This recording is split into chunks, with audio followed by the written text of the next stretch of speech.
Hey guys, welcome back to more neighbor stories. In this video, an entitled Karen built a pool on my private land without my permission, and I honestly don't know what to do. Here is what happened. Let's dive right into the video. The first one is titled, "Am I the jerk for getting revenge on my HOA president after being fined for fixing my own truck?" I, 27 male, recently had an ongoing issue with my HOA that ended up getting pretty messy, and now I'm wondering if I went too far with how I handled it. So some background, I live in what used to be my parents' house in a decent working class neighborhood. It is not fancy by any means, but it's well maintained, has an HOA that mostly deals with basic stuff like lawn maintenance and making sure nobody paints their house hot pink. I've been living here since I was a kid and took over the mortgage from my parents when they moved to Florida for retirement 3 years ago. The whole situation started when my truck's transmission decided to give up the ghost last month. I'm a certified mechanic by trade, so naturally, I plan to fix it myself. The parts alone were gonna cost me around $2,800, and having a shop do the work would have easily doubled that cost. I have done plenty of transmission jobs before, it's literally what I do for a living at the shop where I work. I took a couple of days off work and started the repair in my driveway. I was super careful about everything, put down cardboard, boxes and oil catches to prevent any spill, kept all my tools organized and worked efficiently to get it done as quickly as possible. The whole job took me about 2.5 days. Everything seemed fine until a week later, when I got this official-looking letter from the Homeowner Association. Inside was a citation and a $500 fine for unauthorized improvements to property by an unlicensed contractor. I actually laughed when I first read it because I thought it was a joke. I immediately called Richard Morton, our HOA president, to straighten things out. This is where things started getting ridiculous. "Mr. Morton, this is Jake. I just got the citation about doing unauthorized improvements, but there must be some kind of mistake here. I was just fixing my truck's transmission." "Yes, Mr. Stevens," he replied in this condescending tone that immediately got under my skin. "We received complaints about unauthorized mechanical work being performed on your property." Complaints? From who? "And since when is fixing your own vehicle an unauthorized improvement? Our CC&Rs clearly state that all improvements to property must be performed by licensed contractors. This is for the safety and welfare of all residents." I could not believe what I was hearing. That clause is obviously about home improvements, not vehicle maintenance. I'm literally a licensed mechanic. I do this for a living. "The language doesn't specify building improvements only, Mr. Stevens. Any improvements or repairs on the property fall under this regulation. The fine stands." I tried reasoning with him and said, "Look, this is completely absurd. There's nothing in the CC&Rs that specifically prohibits working on personal vehicles. I checked. Perhaps not specifically, but the spirit of the rule is clear. We cannot have people turning their driveways into repair shops. It reduces property values." It was 2.5 days, and I kept everything clean and orderly. "The decision stands, Mr. Stevens. The fine is due within 30 days. Good day." He hung up on me before I could even respond. I was furious. I called my dad to vent about it, and he was just as angry as I was. "That jackass," my dad growled. "Morton's been power tripping ever since he became president last year. He tried to fine the other neighbors for having a basketball hoop in the driveway last month." I decided to appeal the fine through the HOA board. I gathered evidence, photos showing how clean and organized I kept everything during the repair, my mechanic's license, documentation showing there was nothing in the CC&R specifically prohibiting vehicle repairs. I then even got letters from my immediate neighbors confirming they had no issues with me working on my truck. The HOA board meeting was a joke. Morton had clearly already convinced everyone that he was right. They voted 4-1 to uphold the fine, with only one neighbor voting in my favor. She actually apologized to me afterwards, saying she thought the whole thing was ridiculous, but was outvoted. My dad insisted on paying the fine himself, saying it was partly his fault for not warning me about Morton's creative interpretations of the CC&R. I tried to refuse, but he would not hear of it. "Just promise me you will find a way to make that smug idiot regret this," he said. That is when I started noticing some interesting things about Morton's own vehicles. He had this pristine BMW 7 Series that he babied, plus his wife's Range Rover. Both were always perfectly clean and parked in their driveway, since their garage was full of storage. Remember how I said I'm a mechanic? Well, I know exactly what small amounts of fluid in specific spots can indicate a potential expensive problem. A little power steering fluid here, some coolant there, maybe a drop of oil in just the right spot, nothing that would actually damage anything or create environmental issues, just enough to make him think that he had serious problems. Well, over the next few months I occasionally, maybe once every couple of weeks, put small amounts of fluid under his vehicles at night, just enough to make him think he had various leaks. I knew exactly where to put each type to make it look legitimate. It worked better than I could have imagined. I would see him out there nearly every weekend, crawling around his precious BMW with a flashlight, trying to figure out where the leaks were coming from. He took both vehicles to the dealer multiple times. I know because I have a buddy who works there, and according to him, Morton spent over $3,000 on diagnostic fees and preventive maintenance trying to chase down problems that didn't even exist. The best part though? About 4 months in, I overheard him at a board meeting complaining about how both German and British vehicles were unreliable money pits, and he was thinking of selling both cars while they still had value. He ended up trading in both vehicles for Japanese cars at a significant loss. At this point I figured he had suffered enough and stopped my little fluid campaign, but now I'm wondering if I went too far. My dad thinks it's hilarious and says Morton deserved even worse, but my mom says I should have just let it go after paying the fine. So Reddit, am I the jerk? So yeah guys, let me know what you think in the comments. Do you think OP was the a-hole here, or did he do the right thing?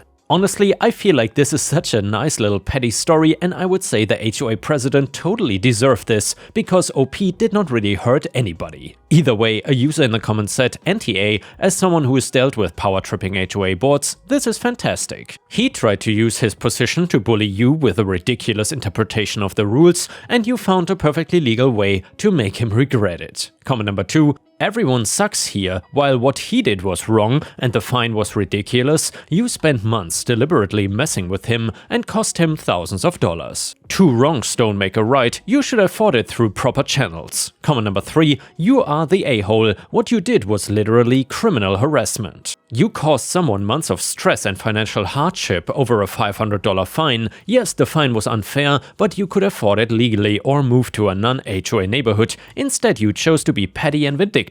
You are not just an a-hole, you're potentially liable for fraud. And yeah guys, not sure if I agree with that comment. Either way, let's move on to the next story that is titled Greedy Neighbor Built His Dream Garden and Pool on My Empty Land Without Permission. So when my grandparents passed away, they handed down their land to me. When they were younger, they were part of the generation that was able to purchase land for cheap and sit on it until it became a pot of gold. So inheriting it was amazing, especially when you consider the current state of the housing market. I inherited this property a few years ago and visited it once when I first claimed it, but since haven't. The reason for this is I've been working in a different state and did not have the time or money to visit. There also wasn't much need to do so, or at least so I thought. Because who in their right mind would tamper with someone's property? You will find out. Anyway, it was always my plan to move there, as it would mean the end to constant rent payments and would allow me to start saving up money. So then, around 6 months ago, after I had sorted out any of my untied affairs, I moved over. I rented out a massive U-Haul and drove over all of my stuff. Now, before I describe the state of my land when I arrived,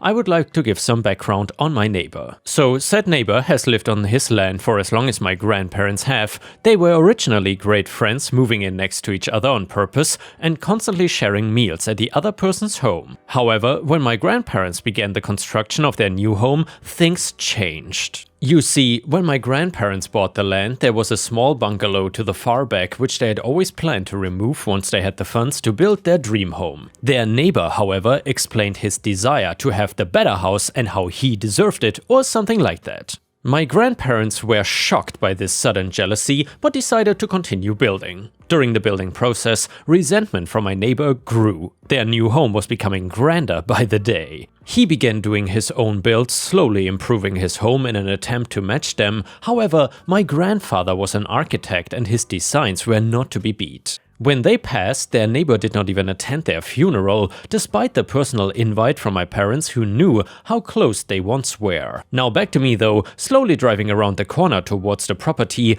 the edges are full of forest surrounding an oak gate which leads to the house. The gravel driveway crunched under my foot as I hopped out to open the gate. Getting back inside the truck, I slowly drove up the leaf-covered driveway, only to slam on the brakes when something was in my way. A pool. There was a pool sunken about 15 feet into the ground, right in the middle of the driveway. The pool was large, around 30 feet in diameter, and had a raised section attached for a hot tub. Surrounding it was a rather gorgeous garden. I got out of the truck and just stood there staring at it in confusion. What on earth is going on? That is when I saw where it was connected. My new neighbor's house reaches the edge of my grandparents' property, and said neighbor had decided to build an extension to his home right over the property line. This extension was then followed by the pool.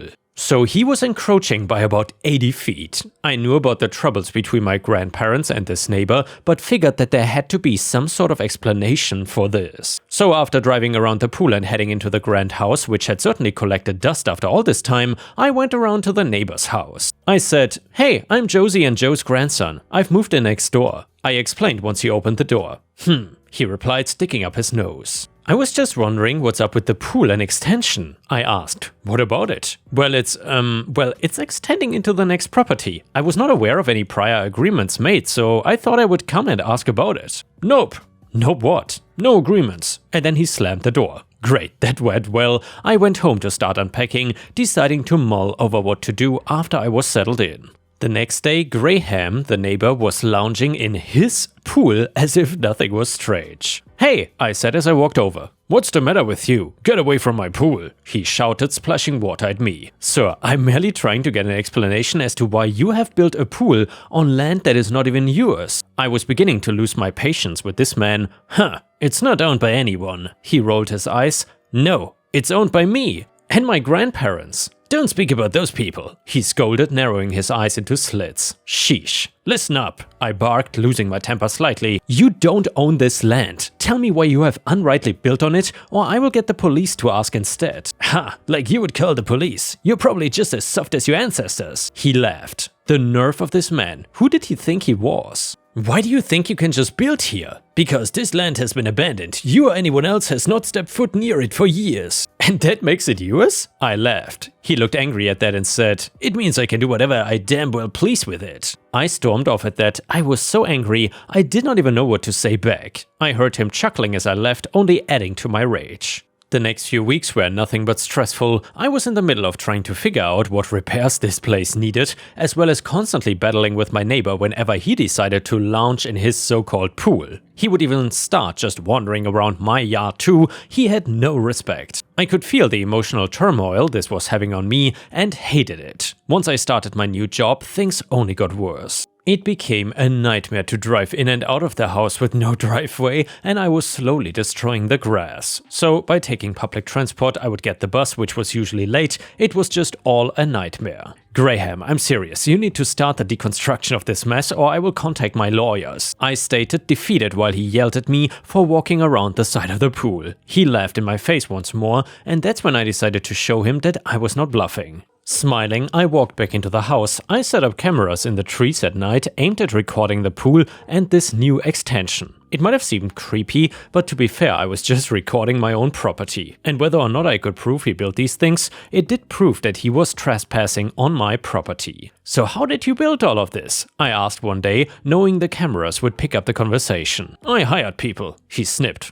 Cool. And where does your property actually end?" I asked. "Right where the extension starts," he sighed. "And no, I really don't care that I've built onto this land." I couldn't stop the smile from forming on my face. That was more than an admission of guilt. Over the months, I observed that Graham would leave the house each Saturday and not return for at least 5 hours, which was plenty of time to book an appointment with a property surveyor just to get a little more evidence. "Yep, this is where your property lines reach," he finalized, handing me the paper which indicated what land I owned. I thanked the man and bid him farewell, apologizing for the absurd way he had to get his car here. Over the next few months I saved as much money as I could from my new job, while putting some of it into house repairs. With this saved money, I began contacting lawyers. Once I had found the one I wanted, I went over to the office with all of my collected evidence. This lawyer informed me that this would be a rather easy case to win. He was more than happy to take it. He also informed me of what I could actually sue Graham for. So then I filed a case which, if I won, would force Graham to remove obstructions, pay my legal fees, as well as pay for any leftover damages to my property, for example grass maintenance, etc. Furthermore, he would then be hit with trespassing charges, which I decided also to file for,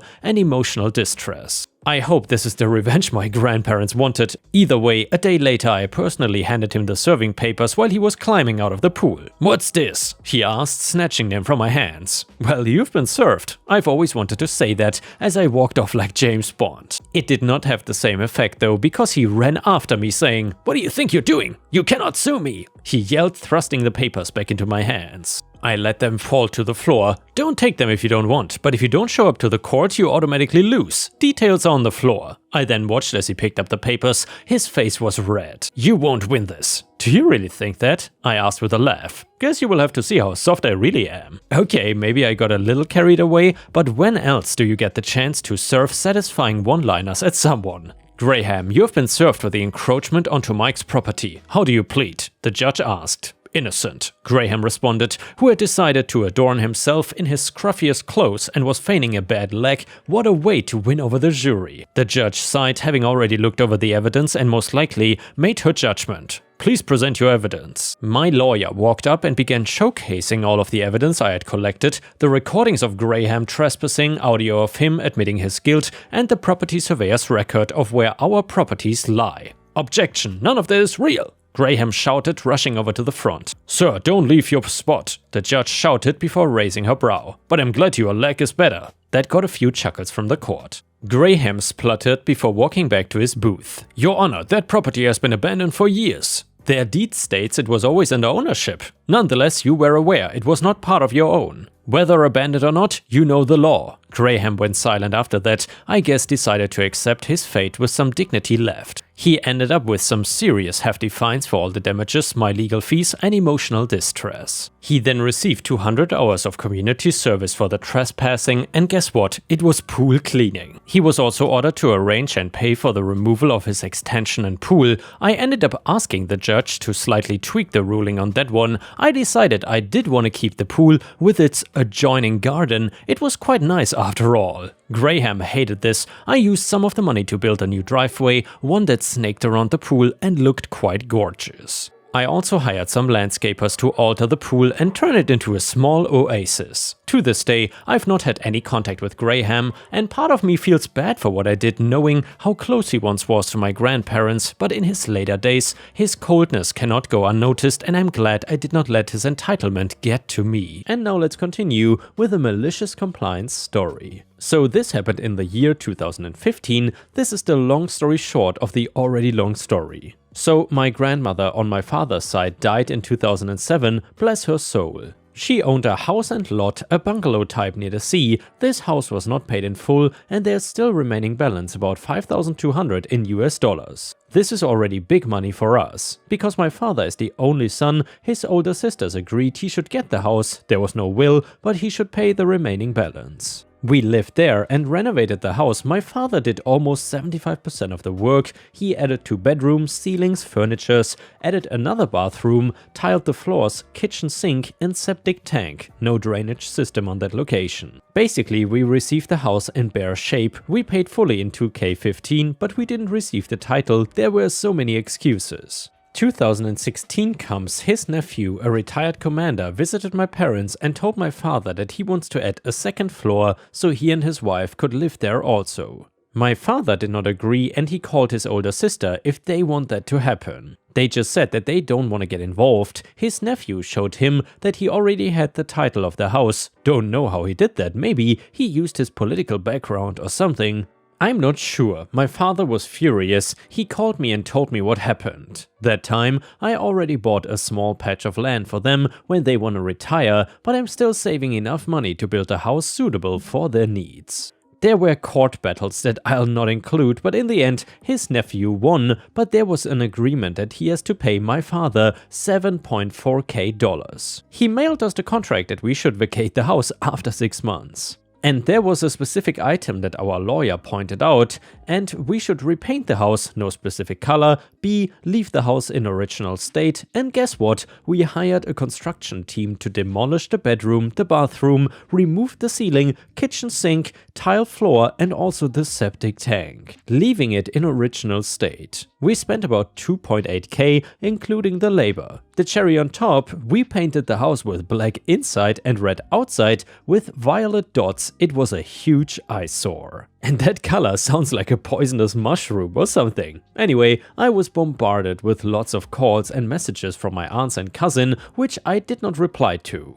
We went no contact after that. My parents now live in a beautiful farmhouse, tending their small garden. They enjoy morning walks by the lake, just living a stress-free environment. They are planning to adopt a puppy next month. And now we have another malicious compliance story, because we just cannot get enough of those. A guy I know, we both work in emergency services / public safety, was at a restaurant with his family. He racked up a $100 plus bill. The waitress brings the bill, he puts his credit card in the receipt thing, hands it to her. She comes back a few minutes later, tells him that she cannot charge the meal to that card because he does not look like the picture on the credit card. Well, that's true. He had lost 150 pounds in the preceding 2 years. Oh, that's me. I used to be fat. I'm sorry, sir. You don't look like the picture. My manager won't let me run the card. Well, I don't carry that much cash and that's my only credit card, so what do you want to do? I don't know, sir, but I cannot charge this card if you don't match the picture. Well, kids, you heard the lady. Free meal. Manager comes out. Sir, you're going to have to find another way to pay for the check.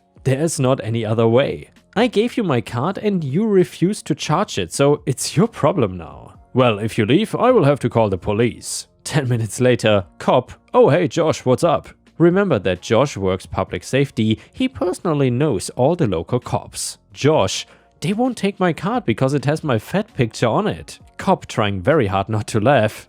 Yes, ma'am, I can vouch for him. He's the same person as that extremely fat picture on the card. Manager, I cannot charge the card if the picture doesn't match. Cop, so he's tried to pay and I've confirmed that he is who he says he is. And that picture on the card is him and you won't run the card? Manager, I am not allowed to, no. Cop, well, Josh, you heard the lady. Free meal. Josh and the cop then proceeded to stand in the parking lot for another 20 minutes laughing and talking while the manager glared out the door from behind the hostess stand. Josh's wife and kids, teenagers by the way, had long since walked to Target across the parking lot. I often would ask him if he had been back to that restaurant and he said he got a new card recently with no picture at all and he did go back, just him and his wife. Different waitress never saw the manager, ate, paid, left. It was a Longhorn Steakhouse if you were wondering. And by the way guys, even though that is absolutely outrageous, I gotta say that's the first time I've heard of a credit card having your picture on it. Maybe that's like an artistic choice or something, but I've never had a credit card like that. And now let's move on to the next story. It starts like this. Some background info. I am European and recently moved to Malaysia for job reasons. This is not my first time visiting Malaysia, as one of my best friends is Malaysian and I have traveled many parts of Southeast Asia with him. So as it was, he helped me get the job and buy the house just next to his own. He won't be living there as he now had a job in South Korea, but his parents will and they treat me as their own son, so I was assured that I will at least be semi-fine. But boy, was I wrong, because just on my other side lives someone that I wished I never came across. A Karen in Malaysia. And you know what? She is a Karen because even my friend's parents don't like her. As they told me, Karen is a Chinese woman who had moved in their neighborhood around a year ago. She is a single mom with her 2 sons, twins age 10 and daughter age 13. Apparently, she has been a pain in everyone's butt since she has arrived. Not necessarily because she is bad to them, but because she hates foreigners and never misses to criticize everything about them. This neighborhood has a lot of foreigners, so you can imagine how annoying it must be to listen to her complain every day. On the very first day of me coming back home after work, I had opened the gate to my property to find patches of grass in my garden ripped out, a dirty ball lying on my porch, and wrappers just strewn about the steps. I was so scared that some robber had broken in that I immediately went to my friend's parents. Apparently, it was not some robber, but someone even worse. And yep, you guessed it right. So my friend's parents had not noticed when the woman entered my property, but they had caught her when she was leaving.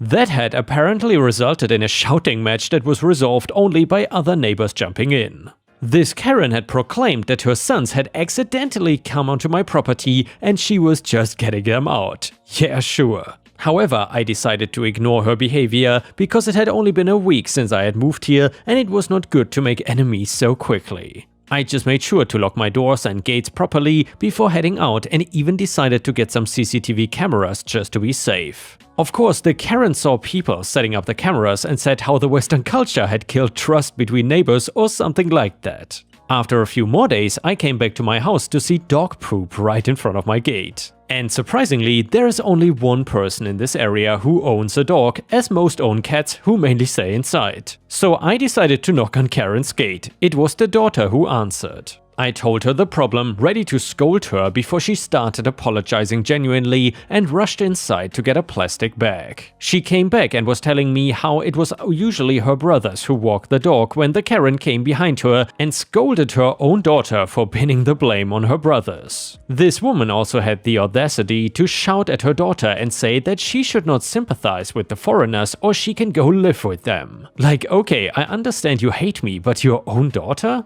I felt so bad that the little girl rushed inside close to tears and I was now more angry on her behalf than anything else. This Karen then slammed the door shut on my face and I could hear her shouting in Cantonese. We also had a single white dad living just down the street. He had unfortunately lost his legs and now relies on his wheelchair. His only son and daughter-in-law, who was Malaysian, took care of him and even the neighbors try to help whenever they can because he is honestly a very sweet man. They also have a cat, I don't know the breed, it's like white with black and brown streaks, who is very calm and gentle and I had even played with her once. Some emergency came that week and the son and daughter-in-law had to unfortunately leave. Normally it would not be a problem, but this Karen saw this as an opportunity to visit this dad's house and shouted at him for enslaving Asians and making the Malaysian girls service him. When the man tried to calm her down, the Karen pushed his wheelchair, laughing at how she was giving everyone justice. That was when the cat suddenly attacked her and did not let go of Karen until I came and pulled her away. But again, this Karen saw this as an opportunity and called police on me, saying how me and the single dad were planning together to murder her. Although the neighbors around us all testified against this bizarre claim, the police decided to keep the cat until the son returned. I told this all to my friend when he came to visit and he promised that he would talk to the police, he had some old friend there, to be on the lookout for when this Karen does something to me. Well, this something came much quicker than I had expected because then next week when I opened the gate to my property, I saw this Karen and her son swimming in my pool. The first person to see me was the daughter, who was standing on the sidelines holding towels for them, and I gestured her to leave silently because I knew she had no part in this. The Karen hears her daughter leave and turns to find me standing on the edge of the pool with my hands crossed. Karen says something in Cantonese followed by, "Why are you watching like a pervert?" Me, "This is my property, what are you doing here?" Karen, some more Cantonese, and while I don't know much, I did catch disgusting whites in it. "It is so hot, that's why." "Now go off and stop watching us." Me, "This is my pool on my property. If you're so hot, go take a bath or build your own pool."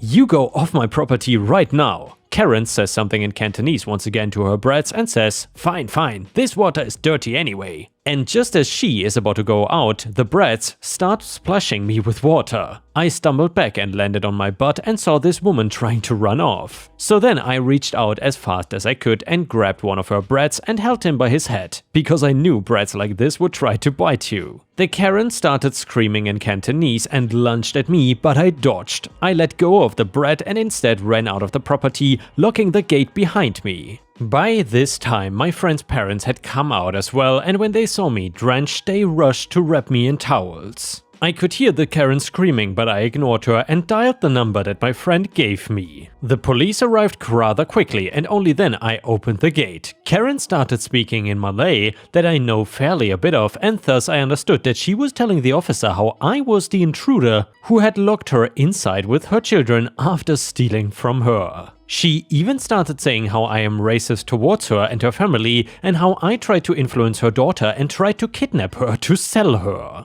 The claims she was making were serious, so I waited for the police to be done with her before they turned to me. The Karen, who was smiling, all smug and cocky, lost her attitude when I started speaking in Malay and told them how it was my house and these 3 people broke the lock on the gate, got into my pool, and when I tried to make them leave, they started splashing me with water. The police then turned to the girl who looked between me and her mother, and I honestly just hate Karen for putting her own daughter in such a spot. Fortunately, the girl said that she had never talked to me except at one incident. The police jotted everything down and even took the statements of the neighbors that had gathered around. The Karen was now livid when the police told me to submit the CCTV footage and let me go, and instead asked her to accompany them to the police station.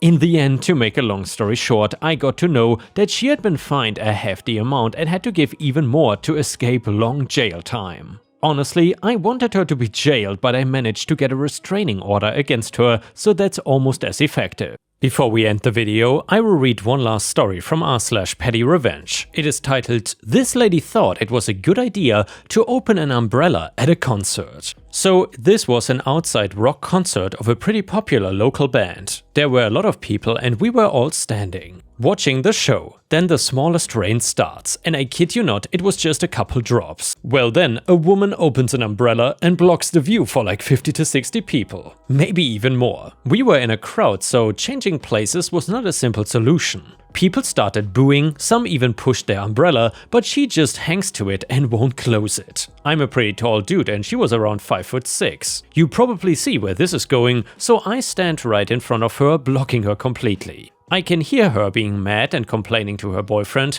whose answer to her was, "Well, he kind of has a point. That is what you're doing to the people behind us." Which really made me smile. They talked about a minute or two, and then the boyfriend tells me, "Okay, can you move? She will close the umbrella." The rain stopped quickly and the rest of the show went smoothly. And yeah guys, thank you for watching, I will see you again tomorrow.